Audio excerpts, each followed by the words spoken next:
Today we have John Koethe with us, as we know. And John is both a philosopher and a poet, as many of you are aware, I'm sure. And this is actually an important fact concerning his poems, I think. And I've been reading this past week the German poet Georg Trakl. And Trakl died very young in 1914. He was not a philosopher.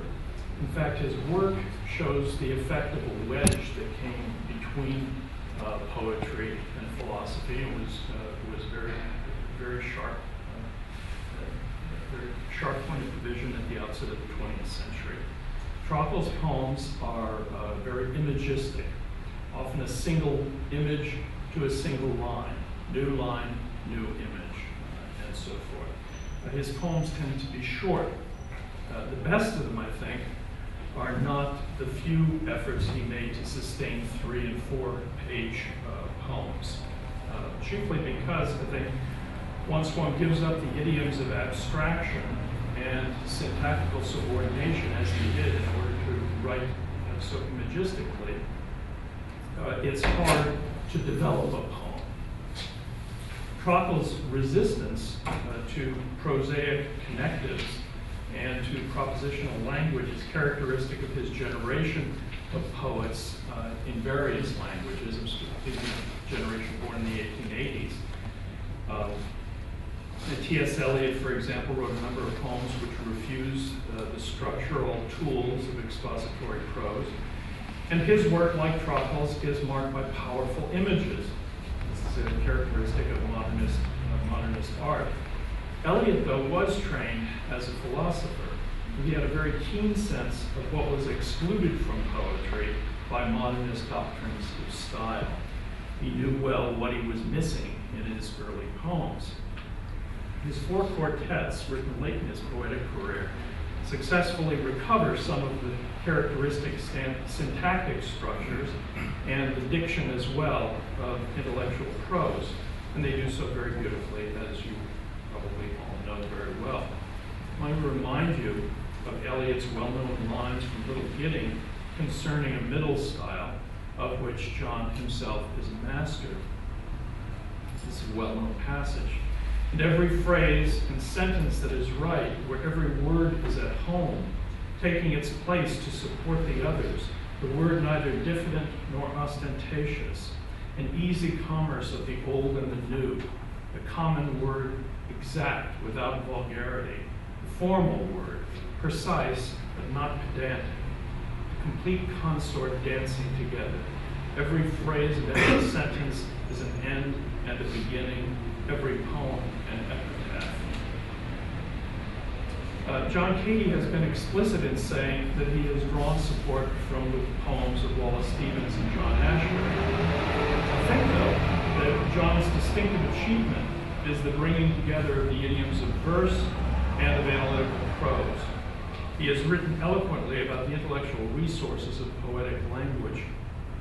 Although he speaks about the poet's need for the range of style that is called propositional, he's very acute in arguing that the distinctive feature of intellectual or thinking poetry is not so much diction as it is structure, or the crossing of a lot of terrain in moving from one statement to another and then another. His point is that a poem's movement is its life. There are indeed beautiful, striking, and tender passages in John's poems, and I go back to these, I have marked as I see them in my copies of his books. But the real benefit I find in his work is evident only in the longer poems. That is exactly the reverse of what I was saying about the experience of reading Trakl this last week for me. That is, the poems that pursue a track of meaning or thinking or analysis. One finds oneself in reading John at a point in a poem that is surprising, a point that one did not know that one would get to. One arrives at a new address and wants to retrace one's steps to see how that happened. John has published 8 volumes of poetry. One I particularly admire is Falling Water, 1997, book which is well thumbed by me. But I should mention too his last two books so that you can find them in the bookstore. Sally's Hair, 2006, and 95th Street from this year, 2009, both published by HarperCollins. I'm sure that many of you will enjoy John's work and will want to find it for yourselves if you don't already know it. And these are the titles with which to begin. So please join me in welcoming John Koethe, who, though normally a professor of philosophy at the University of Wisconsin-Milwaukee, will be the Bain Swigert Professor of Poetry this spring at Princeton. John, welcome.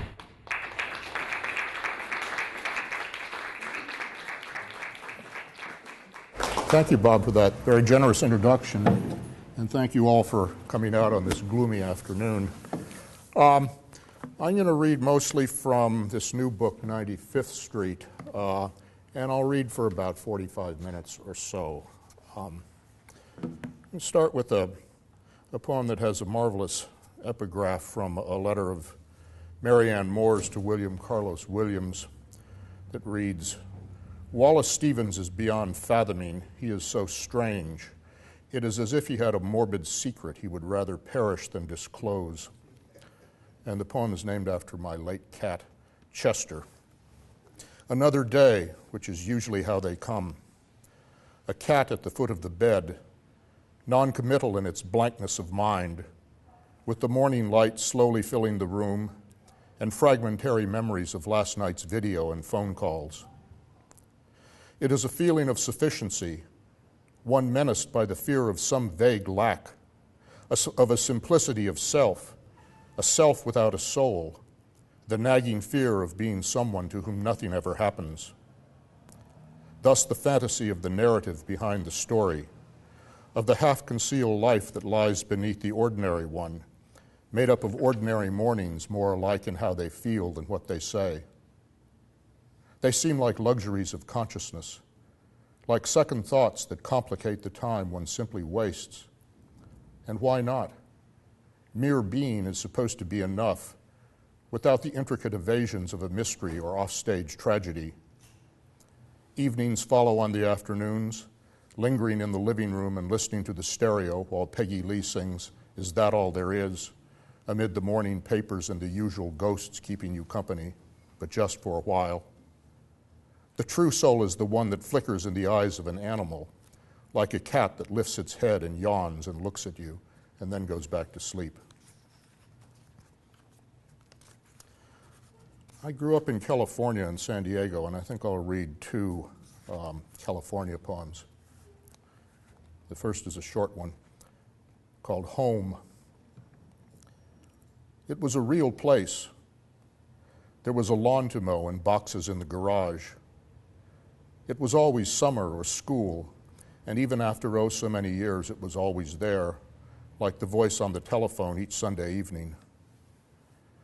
I wondered how it was going to feel when I was finally on my own, alone, with no family left and no home to gravitate away from or think through. I missed the trips I took each year to see my father. I missed the desert and the ocean and the bungalows, the drive up to LA to visit Rogers. Yet all these feelings, are they actually feelings of loss or just nostalgias for a notion? I live in the same world. I inhabit the same life, and yet it all seems insignificant and small. All that's left are the sensations of the empty afternoon, a feeling resigned to the way things simply come and go, almost relieved to find it almost feels like nothing. It feels like nothing at all.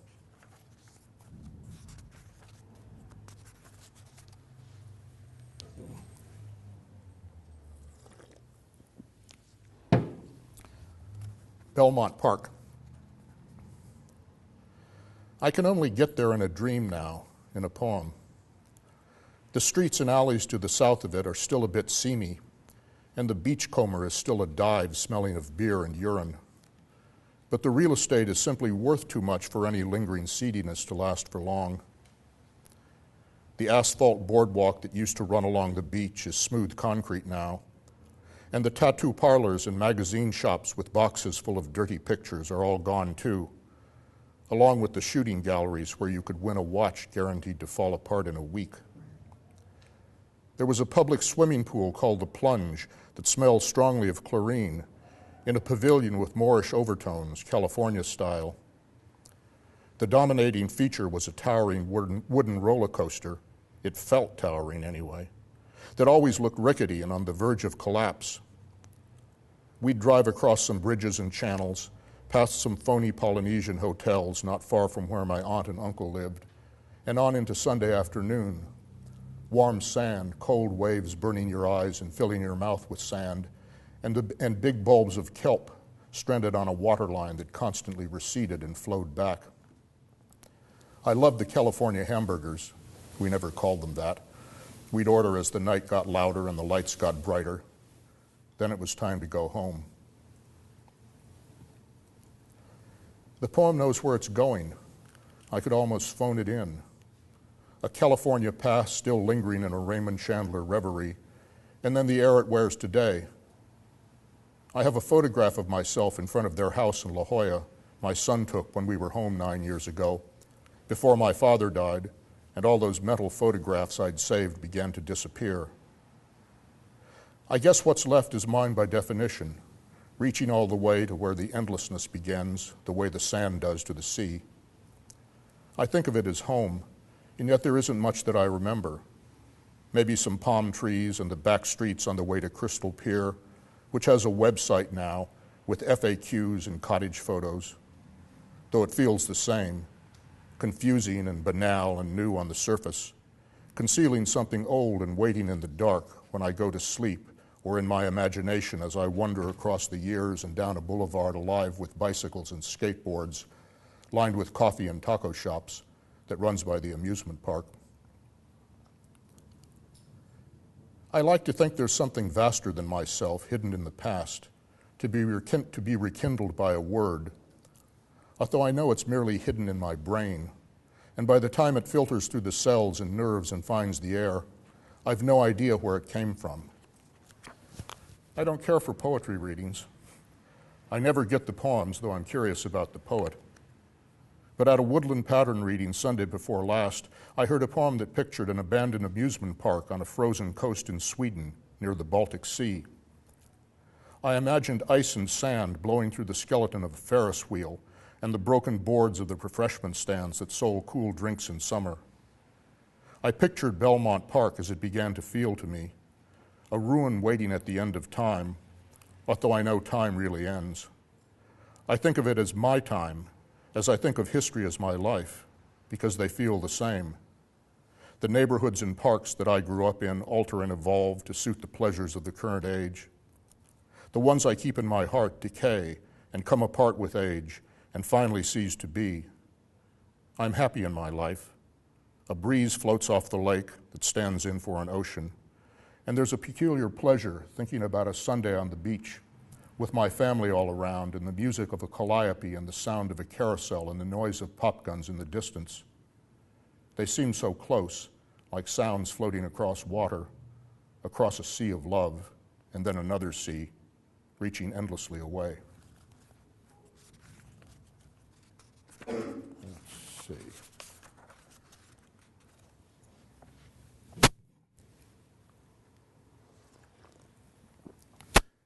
This is a poem that actually refers to a lot of philosophers, which I don't usually do, and also refers to Eliot and Stevens, not by name, but by allusion, that Bob mentioned.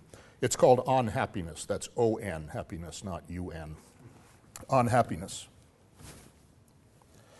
It's a simple question, and I even know what it is until you ask me, as Augustine said of time.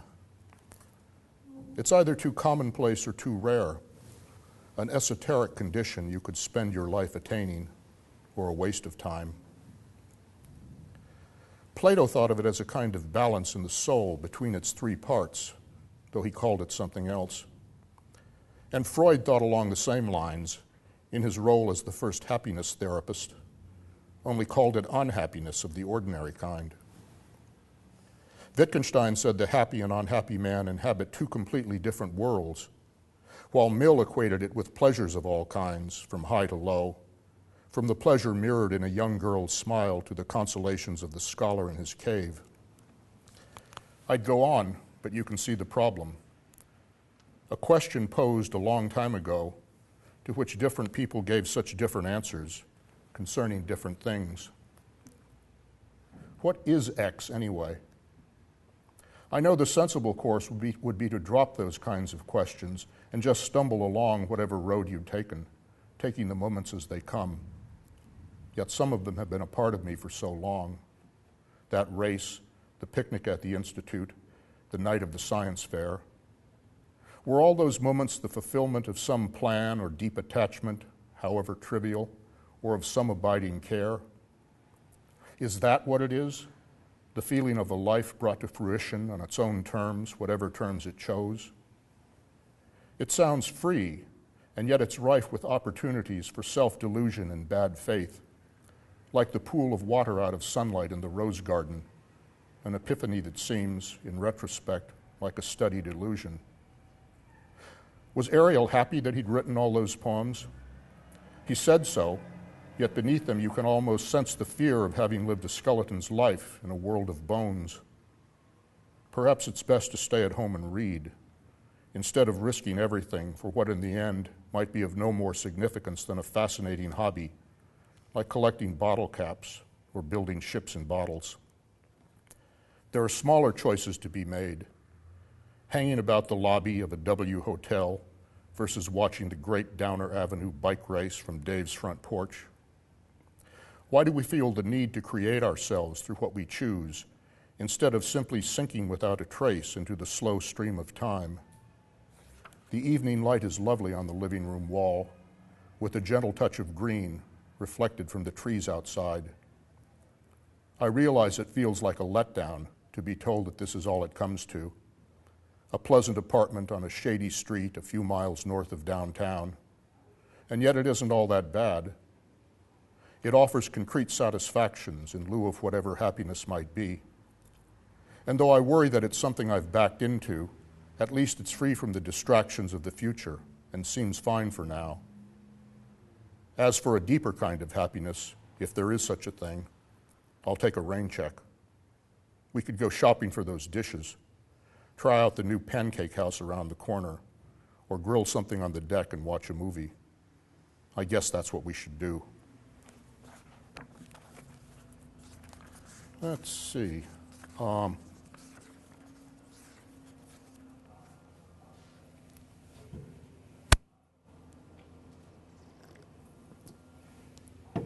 I spent a half year in Berlin in 2005, and I wrote a bunch of poems all set in Berlin, which form the second section of this book. And I thought I'd read a couple of those. What time is it? Yeah. The first one's called Clouds. I love the insulation of strange cities, living in your head, the routines of home becoming more and more remote, alone and floating through the streets as through the sky, anonymous and languageless, here at the epicenter of 3 wars. Yesterday I took the S-Bahn into town again to see the Kiefer in the Neue National Gallery, a burned-out field with smoke still rising from the furrows in a landscape scarred with traces of humanity at its most brutal, and yet for all that, traces of humanity. What makes the world so frightening? In the end, what terrifies me isn't its brutality, its violent hostility, but its indifference, like a towering sky of clouds filled with the wonder of the absolutely meaningless. I went back to the Alta National Gallery for one last look at its enchanting show of clouds. Constables and Turners, Ruskin's clouds and Goethe's clouds so faint they're barely clouds at all, just lines. There was a small glass case that held a panel painted by the author of a book I'd read when I was 25, Adelbert Stifter, Limestone, but hadn't thought about in years. Yet there were Stifter's clouds, a pale yellow sky behind some shapes already indistinct, and this was yesterday, as even the most vivid words and hours turn faint, turn into memories and disappear. Is that so frightening? Evanescence is a way of seeming free to disappear into the background of the city, of the sky, into a vast surround indifferent to these secret lives that come and go without a second thought beyond whatever lingers in some incidental lines, hanging for a while in the air like clouds, almost too faint to see, like Goethe's clouds.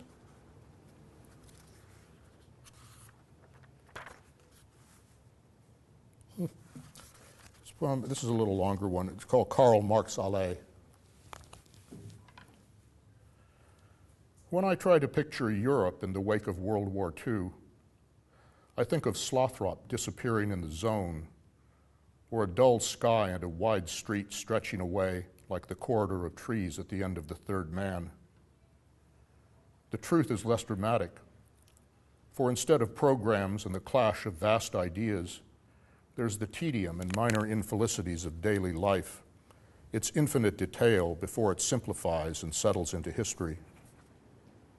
Karl Marx Allee runs east from Alexanderplatz towards the towers at the Frankfurter Tor, with all the drama and authority that history used to seem to have.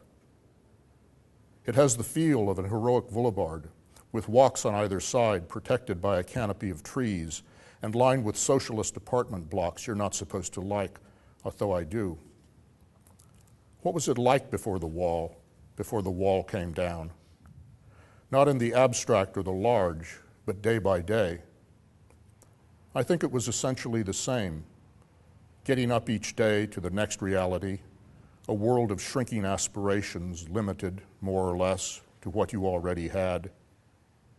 It all sounds small and real, yet is that actually so bad?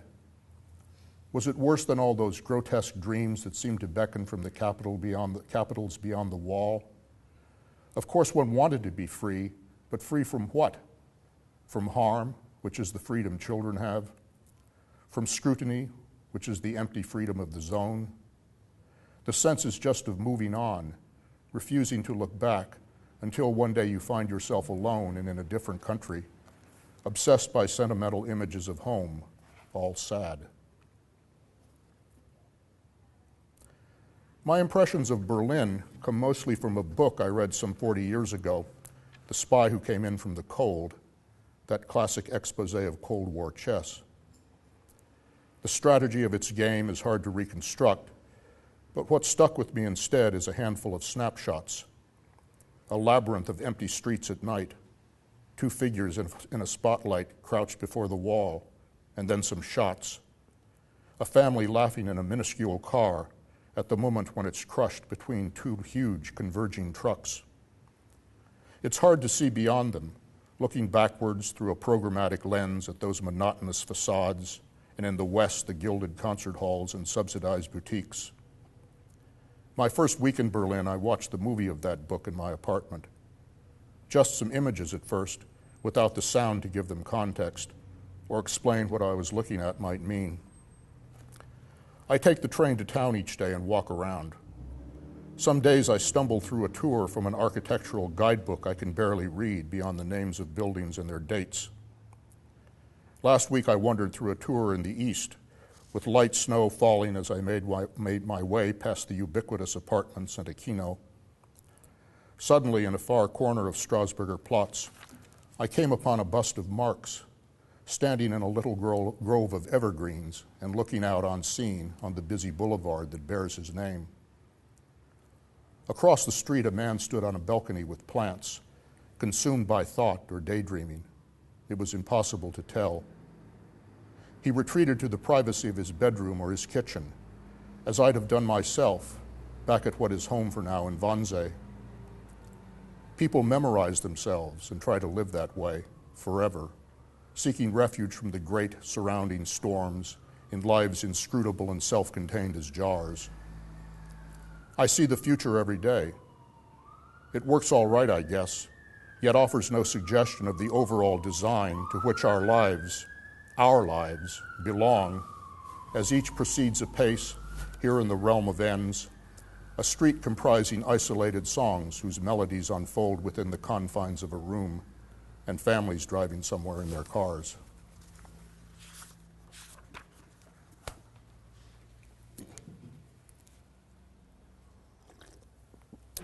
Let's see.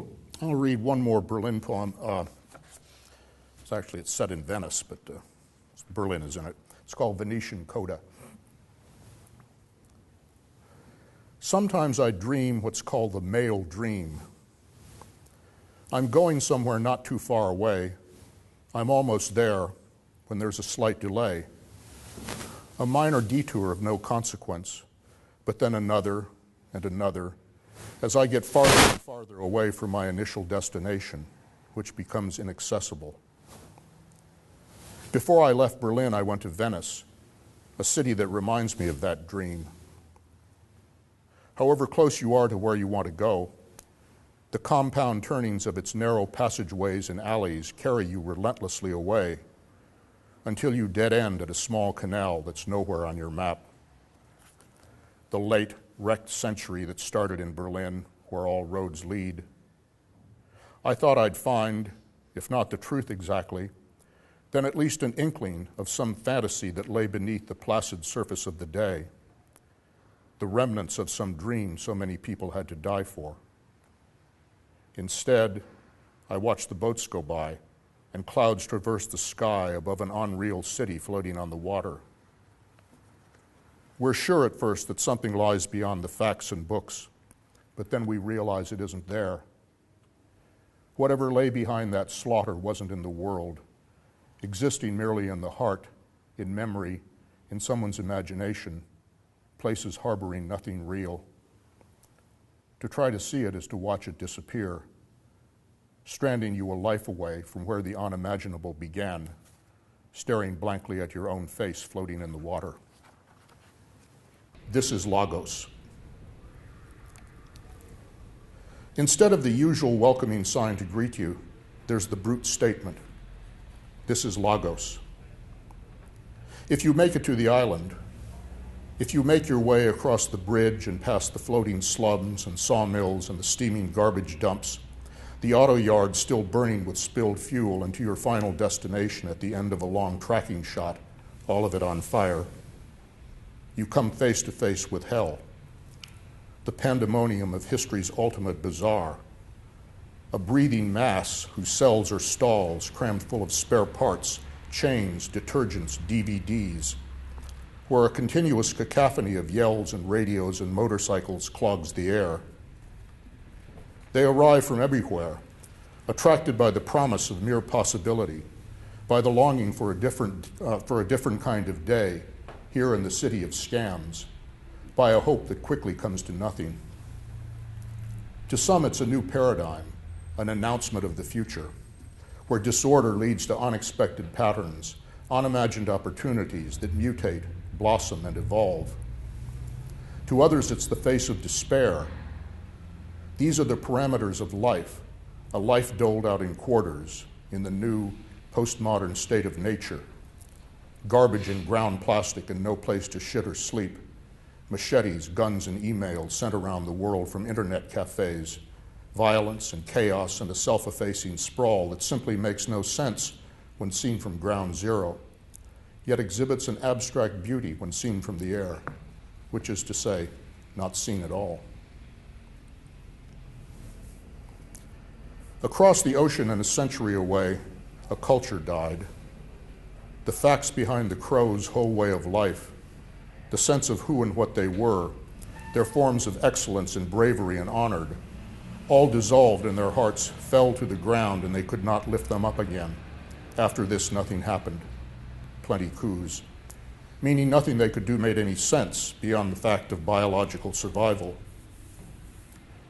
It's easy to forget how much of ordinary life, of what we value, long for, and recall, ambition, admiration, even poetry, rests on things we take for granted, and how fragile those things are. I am trying to live a life I do not understand, a woman said when the buffalo and the coups they underwrote were gone. They could have tried to cope. Instead, they found their solace in an indeterminate hope, a hope for a future they couldn't yet imagine, where their ways of life might somehow reemerge in forms of which they couldn't yet conceive or even begin to understand. It was a dream of a different life, a life beyond the reservation, without any tangible location, predicated on a new idea of the good, with no idea of what it was or what achieving it might mean, like listening to a song with no sound or drawing an imaginary line in the imaginary sand in an imaginary world without boundaries. It feels compelling, and I even think it's true. But these are things I've only read about in magazines and book reviews and not experienced, which was Plato's point, that poets don't know what they talk about. It doesn't matter, though, for most of what we think of as our lives is lived in the imagination, like the crows in Coed Hope, or the fantasies of those who leave a village in the country for the city and the smoke. And when I look in my imagination for the future, it isn't hope and restoration that I find, but smoldering tires and con men in a world of megacities and oil fields, where too much has been annexed to be restored. I have the luxury of an individual life that has its own trajectory and scope when taken on its terms, the terms I chose, however unimportant it might seem from the vantage point of history or the future. What scares me is the thought that in a world that isn't far away, this quaint idea of the personal is going to disappear, dissolving in those vast impersonal calculations through which money, the ultimate abstraction, renders each life meaningless by rendering the forms of life that make it seem significant impossible. Face me, I face you, packed into rooms with concrete bed and not a trace of privacy, subsisting on contaminated water, luck, and palm wine gin, with lungs scarred from the burning air. These are the urban destitute, the victims of a gospel of prosperity untouched by irony or nostalgia. For how can you discover what you haven't felt, or feel the loss of things you've never known? I write because I can, talking to myself, composing poems and wondering what you'll make of them, shoring them against the day our minor ways of life have finally disappeared and we're not even ghosts. Meanwhile, life regresses towards the future, death by death. You to whom I write, or wish that I could write long after my own death, when it's too late to talk to you about the world you live in, this is the world you live in. This is Logos.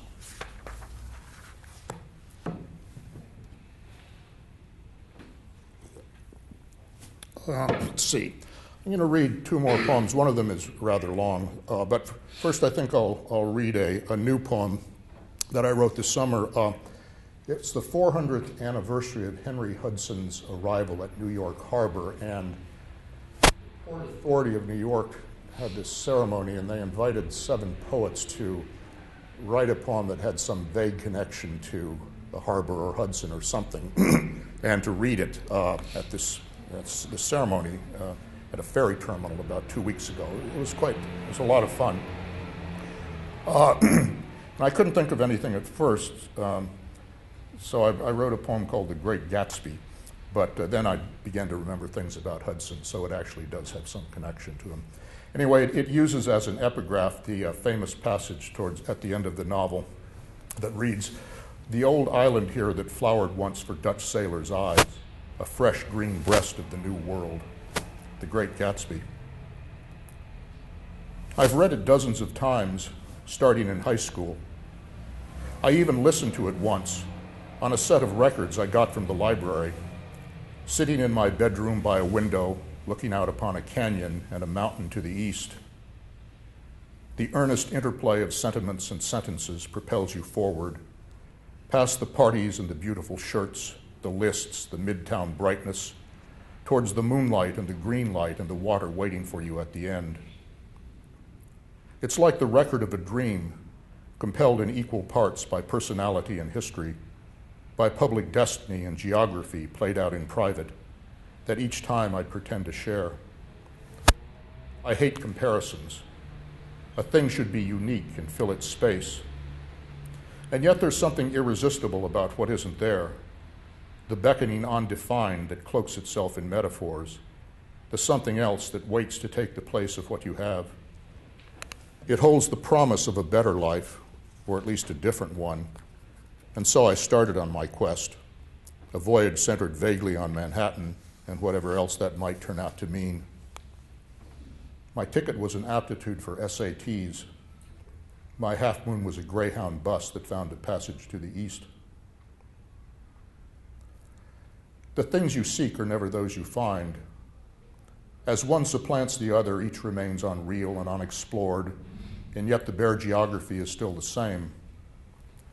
The passage west became a fresh terrestrial paradise and then a state of mind, though on the ordinary maps they coincide.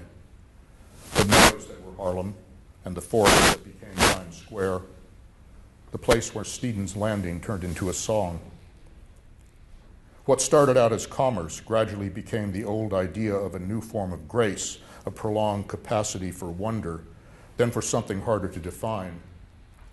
The commercial venture petered out somewhere near Albany. The space it opened up stayed open through the 4 succeeding centuries, altered into something no one on the ship could even recognize. The next voyage failed too. The Northwest Passage was a myth, though an essential one, a kind of catalyst. The ship of state had somewhere to get to and sail calmly on, distracted now and then by revisions and upheavals towards a mysterious destination that continues to recede, while Hudson and his son and a remnant of his crew, set adrift on a small boat, vanished from history. Sometimes I wonder what I'm doing here, in a reduced Midwest, amid what's left of the thrilling returning trains of the Milwaukee Road, listening to Mabel Mercer singing "Did You Ever Cross Over to Sneedon's" and reading Gatsby one more time. What I had in mind when I set out from San Diego on that bus had as much to do with the real world as Tomorrowland did with the real future, which is where I find myself today. In the Art Museum's basement, there's a Thomas Cole landscape of a mountain in a storm, ablaze in the imaginary wilderness that ended centuries before. What starts in wonder and a promise settles into a hope that springs eternal, and then into disappointment. As the end becomes so grandiose and undefined, there's nothing there to see. That's the trouble with the sublime. It feels so full of purpose at the outset, yet as time goes by, it comes to seem beside the point, like a dream I'd only wished I had.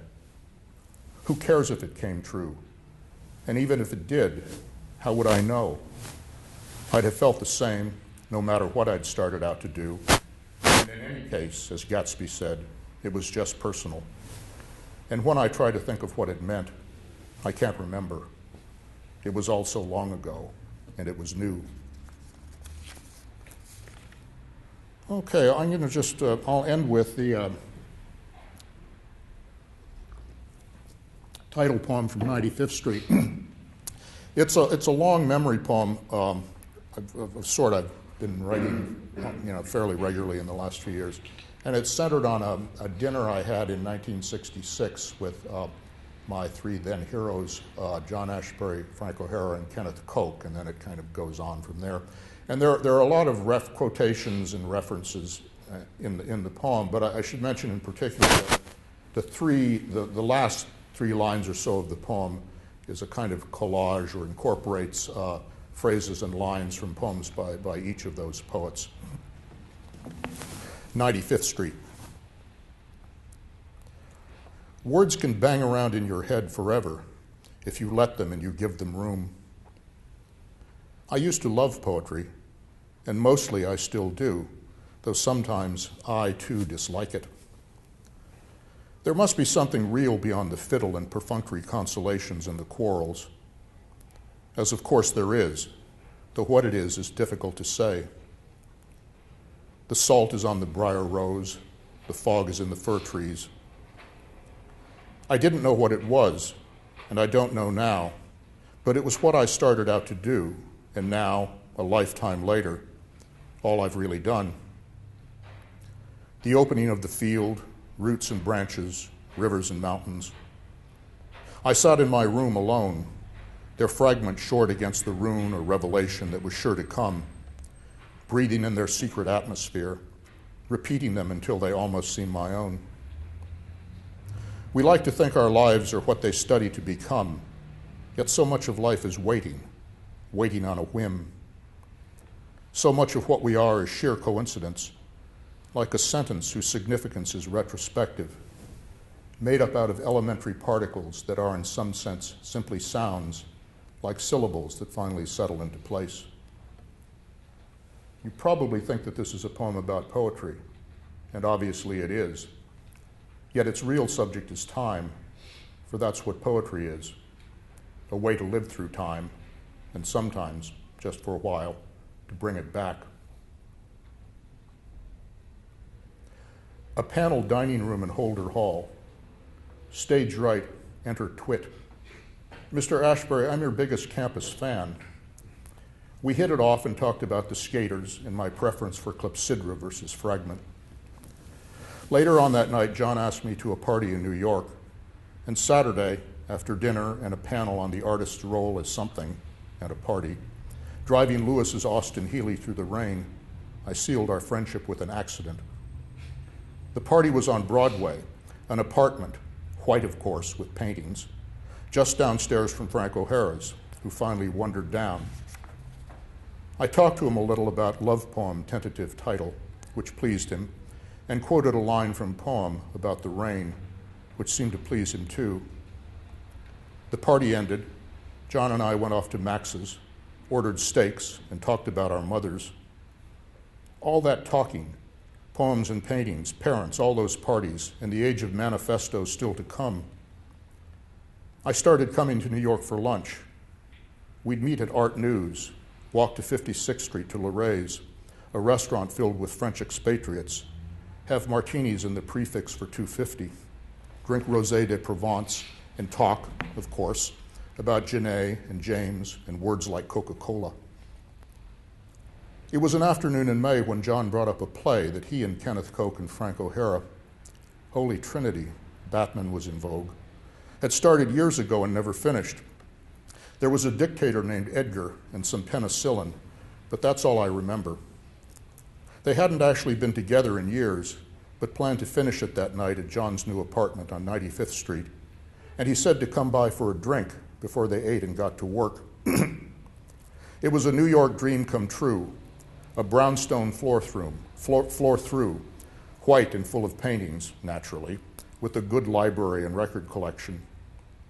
John had procured a huge steak, and as I helped him set the table, the doorbell rang, and Frank O'Hara, fresh from the museum and svelte in a houndstooth sports coat, entered, followed shortly by excitement-prone Kenneth Koch in somber gray, and I was one with my immortals.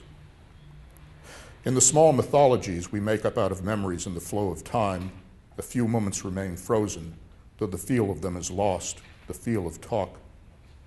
It ranged from puns to gossip, always coming back to poems and poets. Frank was fiercely loyal to young poets. Joe Cheruvalo's name came up, I think. And when I mentioned Lewis in a way that must have sounded catty, he leaped to his defense, leaving me to backtrack in embarrassment and have another drink, which is what everyone had. I think you see where it was going. Conversation drifting into dinner. Then I stayed for dinner, and everyone forgot about the play, which was never finished, though I think I've seen a fragment of it somewhere. I see a table and a cone of light, but there's no sound except for Kenneth's deadpan, "Love to see a boy eat," as I speared a piece of steak.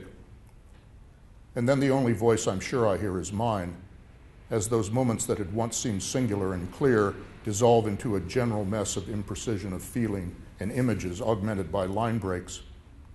There were phone calls, other people arrived, the narrative of the night dissolved, and finally everyone went home.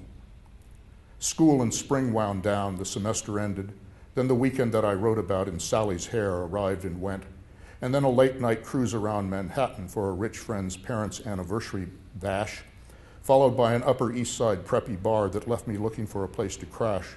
And so I rang John's bell at 2 a.m. and failed, thank God, to rouse him. Caught a plane to San Diego the next day, worked at my summer job and worked on poems and started reading Proust, and got a card one afternoon from Peter Sheldall telling me that Frank O'Hara had been killed.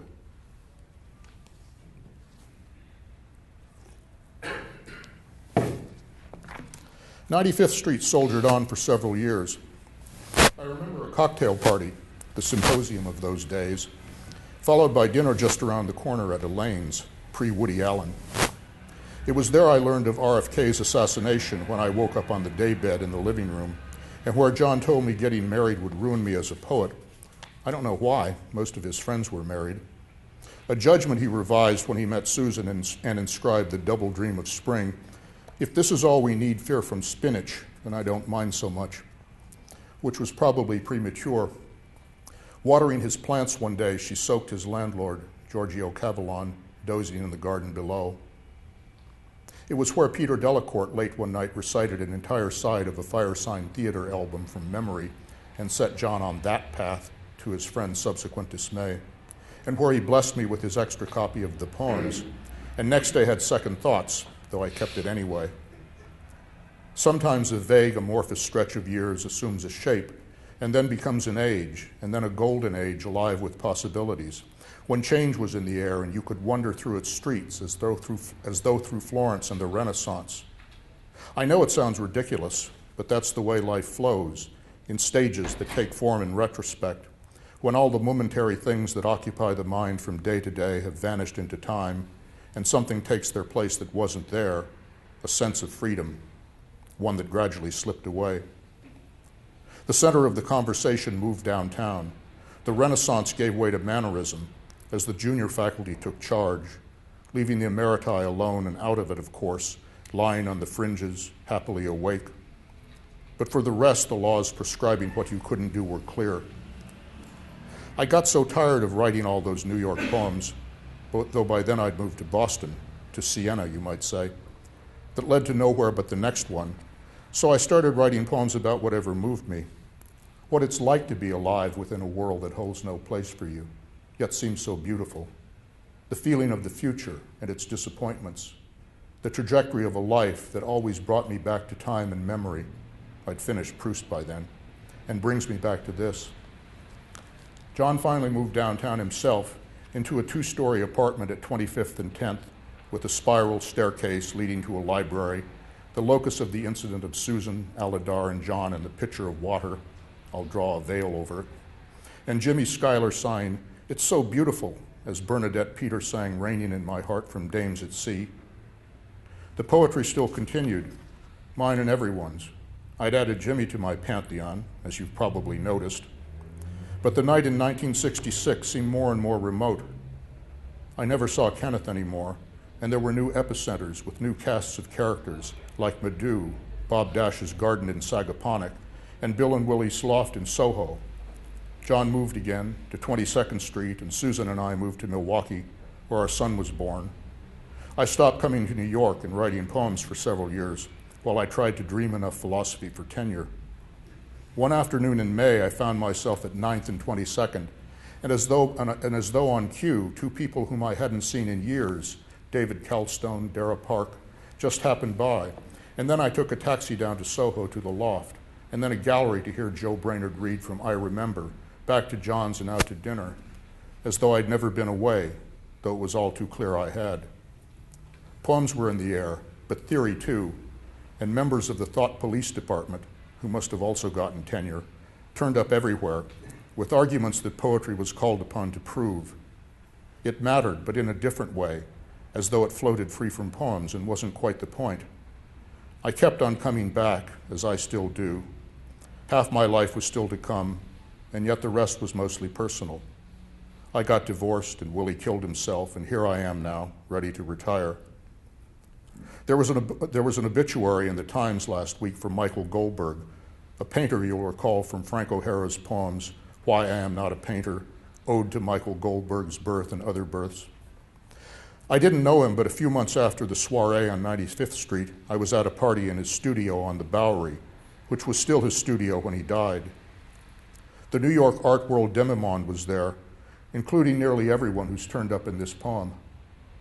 I remember staring at a guy who looked like something from the Black Lagoon, dancing with a gorgeous woman half his age. That's my New York, an island dream of personalities and evenings, nights where poetry was second nature and their lives flowed through it and around it as it gave them life. Oh, brave new world, now old, that had such people in it. The tiresome old man is telling us his life story. I guess I am, but that's what poets do. Not always quite as obviously as this, and usually more by indirection and omission. But beneath the poetry lies the singular reality and unreality of an individual life. I see it as a long illuminated tunnel, lined with windows giving on the scenes outside. A city and a countryside, some dormitory rooms, that night on 95th Street 40 years ago. As life goes on, you start to get increasingly distracted by your own reflection and the darkness gradually becoming visible at the end. I try not to look too far ahead, but just to stay here, quick now, here, now, always. Only something pulls me back, as they say, to the day, when poems were more like secrets with their own vernacular, and you could tell your friends by who and what they read. And now John's practically become a national treasure, and whenever I look up, I think I see him floating in the sky like the Cheshire Cat. I don't know what to make of it, but it makes me happy. Like seeing Kenneth just before he died. I'm going west, John, I'm going west. In his apartment on a side street near Columbia. Or remembering once again that warm spring night in 1966. I like to think of them together once again at the cocktail party at the end of the Mind, where I could blunder in and ruin it one last time. Meanwhile, on a hillside in the Driftless region to the west, a few miles from the small town where the straight story ends, I'm building a house on a meadow, if I'm permitted to return, behind a screen of trees above a lower meadow, with some apple trees in which the fog collects on autumn afternoons, and a vista of an upland pasture without heaviness. I see myself sitting on the deck and sipping a martini as I used to at Loray's, in a future that feels almost like a past I'm positive is there. But where? I think my life is still all conversation, only now it's with myself. I can see it continuing forever, even in my absence, as I close the windows and turn off the lights and it begins to rain. And then we're there together in the house on the meadow, waiting for whatever's left to come in what's become the near future. Two versions of myself and of the people that we knew, each one an other to the other, yet both indelibly there, the twit of 20 and the aging child of 62, still separate and searching in the night, listening through the night to the noise of the rain and memories of rain, and evenings when we'd wander out into the Renaissance, when I could see you and talk to you and it could still change, and still there in the morning when the rain has stopped and the apples are all getting tinted in the cool light. Thank you.